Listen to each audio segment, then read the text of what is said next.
Assalamualaikum warahmatullahi wabarakatuh. Selamat pagi semuanya. Hari ini kita akan belajar tentang transformasi geometri rotasi. Kalau sebelumnya kita sudah belajar tentang translasi dan refleksi. Langsung saja. Jadi apa sih itu rotasi? Jadi kalau kalian pernah lihat kipas angin yang berputar atau roda sepeda yang berjalan, nah itu tuh kalau diperhatikan benda-benda itu berputar pada satu titik tertentu. Selain itu kita juga sering melihat jarum jam yang bergerak. Dalam matematika itu tuh disebut dengan perputaran. Jadi secara sederhananya rotasi itu merupakan perputaran. Cara transformasi geometri, rotasi itu merupakan perputaran titik dengan sudut dan arah putaran tertentu terhadap titik yang tetap atau titik pusat rotasi. Di sini ada diagram, kemudian kita punya sebuah segitiga ABC. Itu kalau kita rotasikan hasilnya akan seperti ini. Jadi kalau ini kita sebut awal, maka ini biasanya kita sebut dengan bayangan. Oke, berdasarkan arah perputarannya, rotasi dibagi menjadi dua. Yang pertama adalah melawan arah jarum jam, yang seperti pada contoh tadi, itu nilai tetanya akan selalu bernilai positif. Kemudian yang kedua, itu searah jarum jam. Untuk searah jarum jam, nilai tetanya akan bernilai negatif.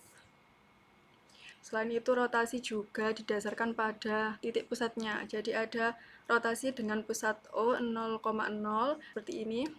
Ini titik 0,0.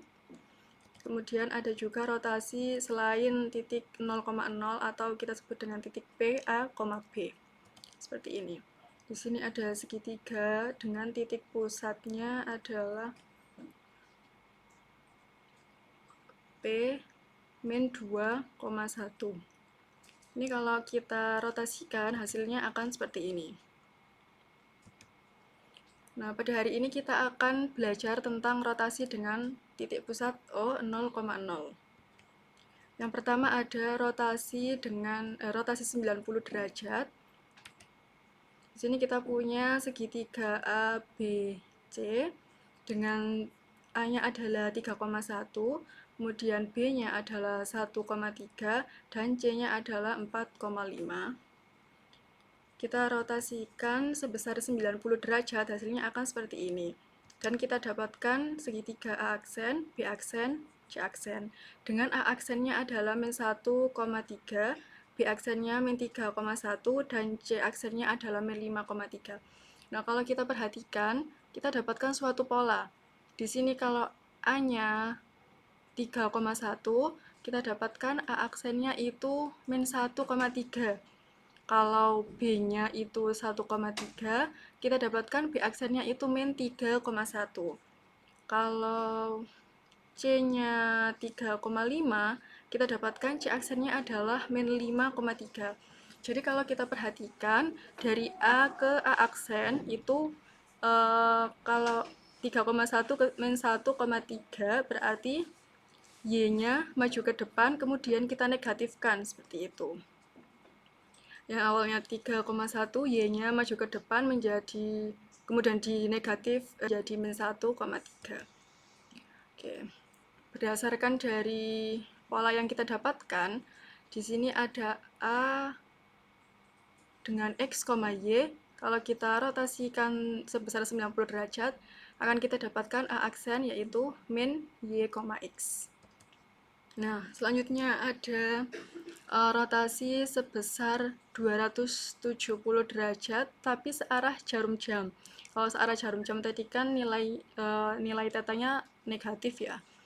Itu tuh kalau kita putar sebesar 270 derajat itu hasilnya akan sama dengan rotasi 90 derajat. Jadi polanya akan seperti ini. Kalau tadi A-nya 3,1, kita dapatkan A aksennya min 1,3, B-nya 1,3, kita dapatkan B aksennya itu min 3,1, C-nya yang tadinya 3,5, kita dapatkan C aksennya adalah min 5,3. Jadi di sini dapat disimpulkan kalau rotasi 90 derajat itu sama dengan rotasi min 270 derajat. Selanjutnya ada rotasi 180 derajat. Kita masih punya segitiga yang sama, A, B, C dengan A-nya 3,1, B-nya 1,3, C-nya 3,5. Kalau kita rotasikan sebesar 180 derajat itu hasilnya akan seperti ini. Kita dapatkan A aksennya adalah min 3, min 1. Kemudian di sini B aksennya min 1, min 3, C aksennya min 3, min 5. Kalau kita perhatikan, kita dapatkan pola yang berbeda dari sebelumnya. Kalau di sini A-nya 3,1, kita dapatkan min 3,1, berarti kan A3-nya kita negatifkan, satunya juga kita negatifkan. B-nya 1,3, berarti sama X-nya negatif, Y-nya negatif untuk B aksennya. Yang C juga sama, 3,5, kita dapatkan min 3, min 5. Jadi dapat disimpulkan di sini, kalau kita punya A-nya adalah X, Y, maka hasil rotasinya adalah A aksen min X, min Y. Nah, untuk 180 derajat yang searah jarum jam, itu kan tetanya negatif. Dan kita dapatkan hasilnya itu sama dengan rotasi 180 derajat yang melawan arah jarum jam. Jadi hasilnya sama untuk rotasi 180 dan rotasi min 180, yaitu kalau kita punya A-nya X, Y, kita dapatkan A aksennya adalah min X, min Y. Selanjutnya ada rotasi 270 derajat. Hasilnya itu seperti ini. Kita punya segitiga A-nya 3,1, B-nya 1,3, dan C-nya 3,5. Hasilnya adalah seperti ini. Kita perhatikan, untuk A-nya 3,1, A aksennya kita dapatkan 1, min 3. B-nya 1,3, kita dapat B aksennya 3, min 1. Kemudian C-nya 3,5, C aksennya kita dapatkan 5, min 3. Berarti kalau kita perhatikan itu A-nya yang dari 3,1 menjadi 1, min 3. Berarti Y-nya maju ke depan, kemudian X-nya kita negatifkan. Oke. Di sini ada A, X, Y. Kemudian kita rotasikan sebesar 270 derajat, itu A aksennya akan kita dapatkan Y, min X. Selanjutnya ada rotasi 90 derajat searah jarum jam. Itu hasilnya akan sama dengan rotasi sebesar 270 derajat. Yang tadinya A-nya adalah 3,1, kita dapatkan A aksennya adalah 1, min 3. B-nya 1,3, B aksennya kita dapatkan 3, min 1. C-nya yang tadinya 3,5, kita dapatkan di sini C aksennya adalah 5, min 3. Jadi kita simpulkan untuk rotasi 270 derajat itu sama dengan rotasi negatif 90 derajat. Oke, di sini dapat kita simpulkan, kita keep terlebih dahulu. Kemudian di sini Ibu juga punya contoh soal untuk rotasi dengan pusat O 0,0 ini. Yang pertama, tentukan bayangan titik A min 3,5 oleh rotasi terhadap titik asal O 0,0 sebesar yang pertama 90 derajat berlawanan arah jarum jam, kemudian yang kedua 90 derajat searah jarum jam, yang ketiga 180 derajat. Kita kerjakan terlebih dahulu untuk yang pertama.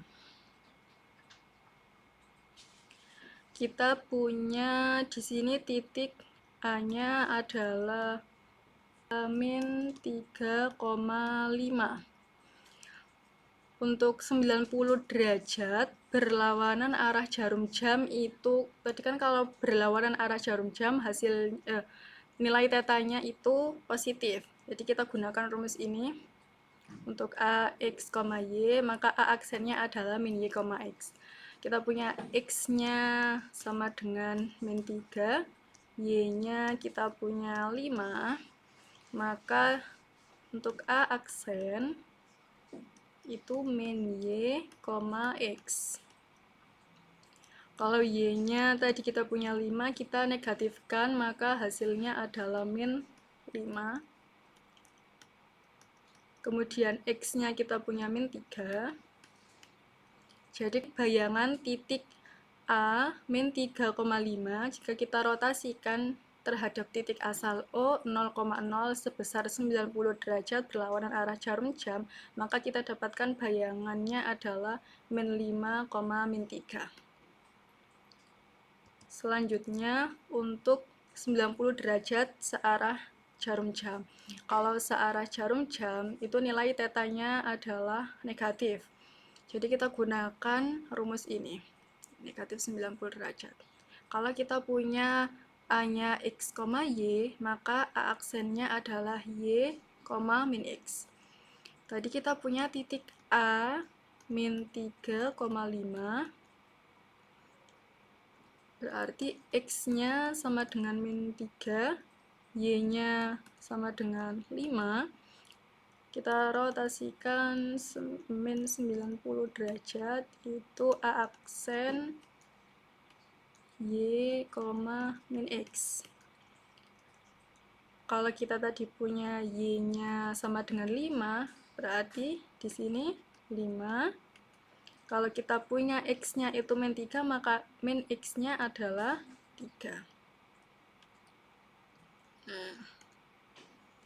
Berarti bayangan yang kita dapatkan dari titik A min 3,5 jika kita rotasikan terhadap titik asal O 0,0 sebesar 90 derajat searah jarum jam adalah A aksen 5,3. Selanjutnya untuk yang sebesar 180 derajat. Oke, langsung kita punya titik A min 3,5, X-nya kita punya min 3, Y-nya kita punya 5. Untuk 180 derajat kita gunakan rumus ini ya. 180 derajat, A aksennya adalah min X, min Y. A aksen min X, kita punya X-nya min 3, berarti kalau min X adalah 3. Kita punya Y-nya itu 5, min Y-nya adalah min 5. Jadi hasil bayangan yang kita dapatkan dari titik A min 3,5 jika kita rotasikan terhadap titik asal O 0,0 itu ya, sebesar 180 derajat itu A aksen 3, min 5. Untuk soal selanjutnya, di sini ada titik B dirotasikan 90 derajat searah jarum jam. Ingat-ingat searah jarum jam terhadap titik O 0,0 akan menghasilkan titik B aksen 5,8. Maka koordinat titik B adalah, jadi kalau tadi kita mencari bayangannya, maka sekarang kita mencari titik awalnya. Di sini 90 derajat searah jarum jam. Searah jarum jam nilai tetanya adalah negatif. Jadi kita gunakan rumus ini. Kita tulis di sini bayangannya adalah 5,8. Ini kalau dirotasikan. Berarti kita punya ini ya, A aksen Y, min X. Y, min X. Y-nya adalah 5. Min X-nya adalah 8. Berarti X-nya adalah min 8. Nah, kita cari B-nya berapa. B sama dengan X, Y. Kalau kita ini X-nya min 8, Y-nya sama dengan 5. Oke, jadi jawabannya adalah min 8,5. Jadi untuk titik B itu jika dirotasikan 90 derajat searah jarum jam terhadap titik O 0,0 itu akan menghasilkan titik B aksen 5,8. Terakhir kita punya titik M. Titik M-nya itu min 1,4. Kita rotasikan 180 derajat.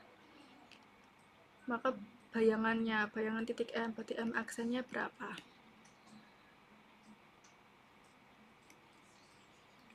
puluh derajat, berarti kita gunakan rumus ini. Kita punya X sama dengan min 1, Y sama dengan 4, maka M aksennya adalah min X, min Y. Kita punya X-nya min 1, maka kita minkan menjadi 1. Kemudian Y-nya kita punya 4, min Y sama dengan min 4. Oke, berarti bayangan dari titik M adalah 1, min 4. Oke, baik, sekian video penjelasan materi kali ini. Untuk latihan soal nanti akan Ibu kirim melalui WA Group dan silakan dikerjakan di rumah. Kurang lebihnya mohon maaf. Wassalamualaikum warahmatullahi wabarakatuh.